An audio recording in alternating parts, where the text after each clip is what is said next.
and that you might find it difficult to get things done with that kind of character. How would you respond to that kind of statement? Well, very simple is that as governor of Anambra State, between the year 2000 and year 2015, the only measure of development that is known globally is Millennium Development Goals. This is the standard benchmark. If you check, when I became governor in 2006, we started implementing it in 2008. So we are late by 7 years. By the time Nigeria stopped in 2015, Anambra was number 1. And that includes, I was number 1 in education. This is by UNDP, not by Nigeria. By UNDP, was number 1 in education.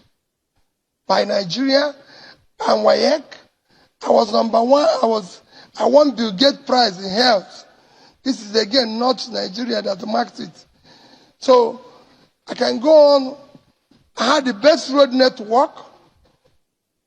In terms of fighting poverty, go and check. Ask Evelyn Oputu. I was the first governor to go to Bank of Industry and say, I want us to do something. I want to put in money here, and you support my micro, small businesses, which is what the governors are seeing today. I and Evelyn Oputu started that. Then, go and ask Magnus Sparko, who was in charge of poverty alleviation. I was number 1. I'm calling names of people. I can go on and on. But let me tell you about, about that issue. It's good that when my opponents talk, let us talk about corruption. One of the things that is killing this country today is corruption perception index.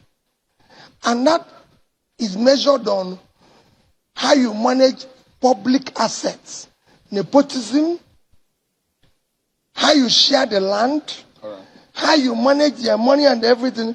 And I've challenged everyone and just said, go and see whether there's anywhere a kobo of Anambra State money is missing.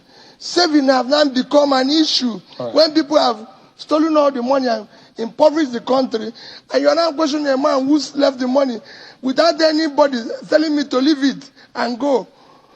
Mr. Obi, we'll take that as your closing moment because we're totally out of time. But on behalf of Channel Television Partners, the Situation Room, these are charter of demands, one for you and one for Dr. Baba Hackman. These are key areas in which the civil society organization want your team to look at and tackle. But I must sincerely thank you on behalf of all our partners.